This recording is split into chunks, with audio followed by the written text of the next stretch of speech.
لیکن جب اللہ اور اس کے رسول صلی اللہ علیہ وسلم کا حق آ گیا، محمد رسول اللہ صلی اللہ علیہ وسلم کے اولاد میں سے ایک شخص کو کھڑا کر دیا گیا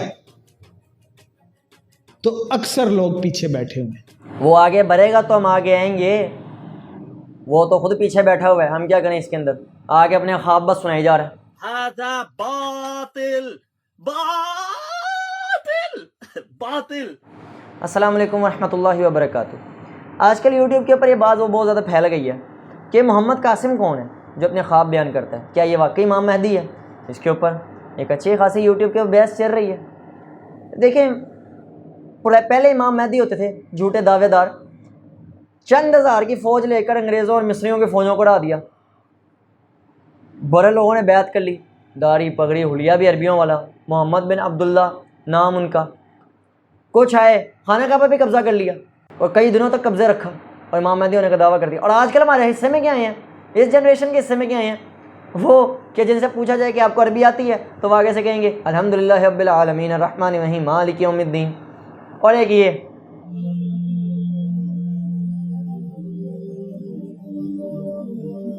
کہیں سے لگ رہا ہے امام مہدی؟ مطلب آپ خود سوچیں، امام مہدی آئیں گے تو وہ اس طرح کیوں ہوں گے؟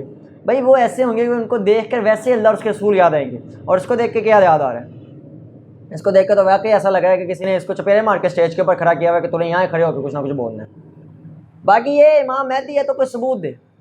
رسول اللہ صلی اللہ علیہ وسلم کی آل سے ہونا اور آپ کے نام پہ نام ہونا، آپ کے باپ والد صاحب کے نام کے اوپر اس کے باپ کا نام ہونا، یہ امام مہدی کی صرف اور صرف نشانی ہے۔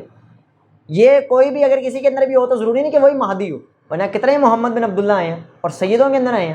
پہلی بات تو یہ بندہ جون سے ہے یہ عربی نہیں، امام مہدی کو عربی ہونا چاہیے، یہ بات واضح ہے، سب کو پتہ ہے، سب اس کو مانتے ہیں، کیونکہ اگر وہ عربی نہیں ہوں گے تو عربی ان کو مانیں گے نہیں، عربی تو اپنے علاوہ کسی کو حکمران مانتے ہی نہیں ہیں۔ اس بندے کے ہاتھ پہ عرب جو ہے بیعت نہیں کرنے والے، اس بندے کے ہاتھ پہ میں نہیں بیعت کرنے والا، عرب تو چھوڑ ہی دو۔ دوسری بات، کہا جاتا ہے کہ اس کے خواب میں اللہ اور اس کے رسول آتے ہیں۔ اچھا، دعویٰ اس کا یہاں سے جھوٹ ہے کہ اگر تو رسول اللہ صلی اللہ علیہ وآلہ وسلم آتے ہیں تو یہ ان کا چہرہ بیان کرے کہ کیسے چہرہ ہے ان کا، یہ ان کا کیسا چہرہ۔ کہتے ہیں میں ان کے سامنے رکوع کی حالت میں تھا، تھوڑا بہت زیادہ جھک جاتا تھا، میں ان کو دیکھا نہیں کبھی، تو ہمیں کیسے یقین ہو کہ وہ رسول اللہ صلی اللہ علیہ وسلم ہی ہیں؟ ہو سکتا ہے شیطان ہو سکتا ہے شیطان ہو جو کسی شکل کے اندر آگے کہ میں تمہارا رسول ہوں۔ اور جو کہتا ہے کہ اللہ تعالیٰ بھی مجھ سے بات کرتا ہے، نعوذ باللہ، اللہ تعالیٰ نے اب تک انسانوں میں صرف ایک سے ہی بات کی اور وہ حضرت موسیٰ علیہ السلام ہے۔ یہ بندہ اللہ تعالیٰ کی آواز سننے کے بعد بالکل ٹھیک ٹھاک اس دنیا کے اندر گھوم رہا ہے، یہ ناممکن بات ہے، اس سے تو پاگل ہو جانا چاہیے اب تک۔ ٹھیک ہے، نبیوں کا یہ حوصلہ ہو سکتا ہے کہ وہ اللہ تعالیٰ کی آواز سننے کے بعد اس دنیا کے اندر ٹھیک ٹھاک گھومیں، اللہ تعالیٰ کی آواز نے خواب کے اندر سنی اور بالکل ٹھیک ٹھاک گھوم رہے، یہ ہو نہیں سکتا۔ اسے تو اس آواز کا فین ہو جانا چاہیے، تو کہ ہر وقت مجھے بس وہ آواز ہی آتی رہے۔ اللہ تعالیٰ کی آواز اس قدر خوبصورت ہے کہ بندہ کہے گا ہر ٹائم مجھے بس وہ آتی رہے۔ جیسے جنت میں جا کے بندہ جو ہے اس کو صرف یہی آرزو ہوگی کہ بس مجھے میرا رب بار بار نظر آتا رہے، تو اگر دنیا میں رب کی آواز آ جائے، رب نظر آ جائے، تو اور بندے کو کیا چاہیے؟ اگلی بات، یہ بندہ جتنے بھی اپنے خواب بیان کرتا ہے احادیث میں وہ پہلے سے موجود ہیں، احادیث میں وہ پہلے سے موجود ہیں، لہٰذا یہ فکر کرنے کی کوئی ضرورت نہیں ہے خواب بیان کر دیا تو یہ ہو گیا یہ ہو گیا۔ اور جو قریب کی پیشن گوئیاں ہوتی ہیں، یہ صرف یہ نہیں، یہ اور بھی بڑے نیوز رپورٹرز وغیرہ کرتے ہیں اس طرح کی پیشن گوئیاں، تو کیکا ٹی وی بھی کر رہا ہوتا ہے، تو اس کو بھی پھر امام مہدی مان لو۔ اگلی بات یہ کرتا ہے کہ جی میں امام مہدی کا، میں نے تو دعویٰ کیا نہیں ہے، لیکن تو نے کوئی کسر بھی کوئی نہیں چھوڑی۔ اس کے فینس اکثر کہتے ہیں کہ امام مہدی ہے، اکثریت اس کے فینس کی یہ کہتی ہے کہ امام مہدی ہے، بلکہ آپ اگر ان کے تھمبنیل دیکھیں گے تو ان پہ تو لکھا ہوتا ہے امام مہدی نے یہ کیا، امام مہدی نے وہ کیا، یہ سب لکھا ہوتا ہے۔ بالخصوص وہ اویس نصیر جون سے وہ اس کو امام مہدی کہہ رہا ہوتا ہے، کھلم کھلا اس کو امام مہدی کہہ رہا ہوتا ہے، اور کہتا ہے کہ جو مطلب یہی امام مہدی، اور یہ اپنی اس کی بات سنی کہ تب تک بہت دیر ہو چکی ہے کہ جب تک ہم لوگ چونکہ انتظار کر رہے ہیں نا کہ یہ کچھ کرے۔ یا تو کھل کر مخالفت کرنے والے ہیں، یا تو وہ ہیں کہ جو اس انتظار میں ہیں کہ دیکھا جائے گا جب وقت آئے گا، لیکن پھر بہت دیر ہو چکی ہے۔ تو جب تک یہ ہمارا انتظار ختم ہوگا تب تک بہت دیر ہو جائے گی۔ نہیں، یہ کرے گا کیا آگے؟ نہیں کر کیا لے گا؟ یہ کچھ نہیں کر سکتا، میں پہلے بتا رہا ہوں۔ اس طرح کے دعوے دار بہت زیادہ ہیں پہلے۔ باقی یہ جو کہتا ہے نا کہ میں نے کبھی دعویٰ نہیں کیا امام مہدی کا، بھائی تو نے کوئی کسر بھی نہیں چھوڑی، تو نے ہر وہ کریکٹر جو امام مہدی کا تھا تو نے وہ کرنے کی کوشش کی ہے۔ اس کے خواب سن لو، خواب میں جہاں امام مہدی نے دجال سے جنگ کرنی ہے وہاں یہ جنگ کر رہا ہے۔ پھر ہم دجال سے بہت بڑی جنگ کرتے ہیں، اللہ کا نور میری شہادت کی انگلی پہ ظاہر ہوتا ہے اور میں دجال کو اللہ کے نور سے مشغول کرتا ہوں۔ تاکہ وہ اپنی دجالی طاقتیں مسلمانوں کی فوج پہ استعمال نہ کر سکے۔ مسلمانوں کی فوج دجال کی فوج سے لڑائی کرتی ہے اور میں دجال سے لڑائی کرتا ہوں۔ جہاں امام مہدی نے لوگوں کو یاجوج ماجوج سے بچانا ہے، وہاں یہ بچا رہے ہیں۔ راستے میں 4-5 سفید رنگت والے یاجوج ماجوج کے افراد ہماری ٹرین پہ حملہ کرتے ہیں، اور جب میں یاجوج ماجوج کو دیکھتا ہوں تو مجھے ایسے لگتا ہے کہ یہ آسمان سے اتر رہے ہیں۔ یہ بہت خوفناک آواز نکال کر اور بہت تیزی سے حملہ کرتے ہیں، مگر جب میں اللہ کا نور یاجوج ماجوج پہ پھینکتا ہوں تو وہ ہوا میں ہی مر جاتے ہیں۔ ٹھیک ہے، یہ پورا ایک سوچا سمجھا پلان ہے، اور اس کے وہی خواب یہ بار بار رپیٹ کرتا رہتا ہے جو 2016 سے کرتا آ رہا تھا۔ اس نے یہ باتیں 2016 کے اندر شروع کی تھی، اور اس وقت بھی میں اس کی باتیں بڑے شوق سے سنتا تھا، لیکن بعد میں اس کے کچھ خواب میں نے پکڑے جو کہ مطلب قرآن و حدیث کے صریح خلاف تھے۔ یہ بندہ آپ کو دجال کے رنگ، اس کے سائز، اس کے حلیہ، ہر چیز بتا دے گا۔ دجال کا قد تقریباً 6 فٹ 1 یا 2 انچ ہے۔ اس کا جسم مضبوط اور بال تھوڑے سے گھنگریالے ہیں۔ اس کی جلد ذرا سیاہی مائل ہے اور چہرہ دہشت ناک ہے۔ جب وہ چلتا ہے تو ایسے لگتا ہے جیسے کوئی بھی اس کے سامنے نہیں ٹک سکتا۔ لیکن اس میں کوئی نئی بات نہیں ہے، ساری پہلے سے حدیثوں کے اندر موجود ہیں۔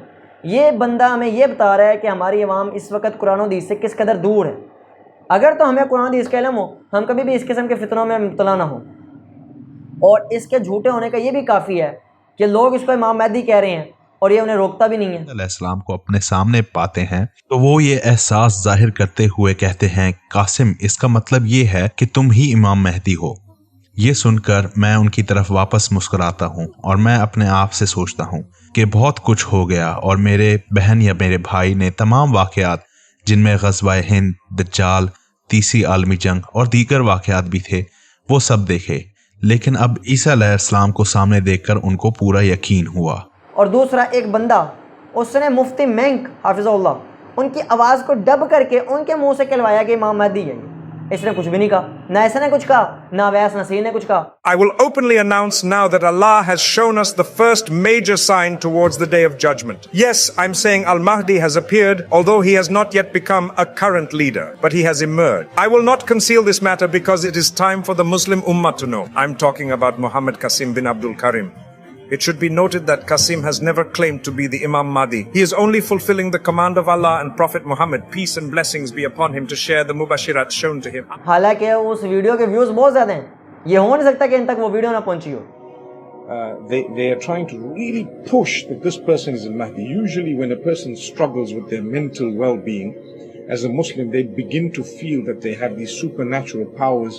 They begin to feel that they are al-Mahdi. I've come across more than 50 cases of people who really said, I'm al-Mahdi. I remember when I was studying in Medina Munawwara, one of the guys took the microphone in the university, in the masjid, and said, Ana al-Mahdi al-Muntazar. This has happened in the Haram in Mecca as well. And you know, it's just, they're going through some really serious mental challenges and so on, and we pray for them. اور اگلی بات جو کی جاتی ہے نا کہ اس کا نام محمد بن عبداللہ ہے، تو یہ جھوٹ ہے۔ اس کا نام کوئی محمد بن عبداللہ نہیں ہے، یہ خود بتاتا ہے اس کا نام محمد قاسم بن عبد الکریم ہے۔ ثبوت نمبر 2، حدیث میں آتا ہے کہ مہدی کا نام محمد صلی اللہ علیہ وسلم کے نام کے جیسا ہوگا، اور ان کے ابو کا نام بھی محمد صلی اللہ علیہ وسلم کے نام کے جیسا ہوگا، یعنی محمد بن عبداللہ۔ محمد قاسم کا پورا نام محمد بن عبد الکریم ہے، اور اس کے علاوہ محمد صلی اللہ علیہ وسلم کے ناموں میں سے ایک نام قاسم بھی ہے۔ عبداللہ اور عبد الکریم دونوں ہی اللہ کے ناموں میں سے ایک نام ہے، جیسے کہ اللہ کو الکریم کے نام سے بھی پکارا جا سکتا ہے، اور اس کے علاوہ قاسم بھی بنو ہاشم اور قریش فیملی سے تعلق رکھتے ہیں۔ یہ بات بھی قاسم کا مہدی ہونے کا ثبوت ہے۔ قاسم کے بارے میں لوگ کہتے ہیں کہ جی امام مہدی کا نام اللہ کے رسول کے نام پہ ہوگا، ان کے والد کا نام اللہ کے رسول کے والد کے نام پہ ہوگا۔ رسول اللہ کا ایک نام قاسم بھی تھا، محمد بھی تھا۔ نہیں، آپ سب کا نام قاسم کوئی نہیں تھا، وہ آپ کے بیٹے کا نام تھا۔ جہالت اس انتہا کو ہے اس کے فینس کی، انہیں یہ تک نہیں پتا قاسم کس کا نام تھا۔ رسول اللہ صلی اللہ علیہ وسلم کا نام ابو القاسم تھا، کنیت تھی ان کی، وہ آپ کے بیٹے کا نام قاسم تھا، جو حضرت خدیجہ سے آپ کے بیٹے ہوئے تھے، پہلے بیٹے۔ اور دوسرا، باپ کا نام عبداللہ ہونا چاہیے، نہ کہ عبد الکریم۔ چاہے یہ دونوں بات ایک ہی ہے کہ عبداللہ کو یا عبد الکریم کو، چونکہ عبد الکریم کا مطلب یہ ہوتا ہے کریم کا بندہ اور الکریم کا بندہ، اور الکریم جو ہے یہ اللہ تعالیٰ کا ہی نام ہے۔ لیکن وہاں جو ہے وہ ہے اللہ کے نبی نے جب فرما دیا میرے والد کے نام پہ نام ہوگا، یعنی عبداللہ ہوگا تو پھر عبداللہ ہی ہوگا، عبداللہ ہی ہوگا۔ جب اللہ کے نبی نے فرما دیا تو ایسا ہی ہوگا۔ اس پہ آپ کوئی وہ بات نہیں کر سکے کہ اس کی تعویل اس طرح بھی ہو سکتی ہے، اس طرح بھی ہو سکتی ہے۔ واضح بات ہے، یہ تو واضح بات ہے۔ آپ کو چاہیے کہ آپ خود قرآن و حدیث کا علم حاصل کریں تاکہ اس طرح کے فتنوں سے آپ محفوظ رہ سکیں۔ آج یہ اتنے بندوں کو گمراہ کرنے میں کامیاب ہو گیا، کل کو جب اصل دجال آئے گا وہ کتنوں کو گمراہ کر دے گا۔ اللہ تعالیٰ سے دعا ہے اللہ تعالیٰ اس قسم کے فتنوں سے ہمیں بچنے کی توفیق عطا فرمائے. آمین. وآخر دعوانا الحمد للہ رب العالمین.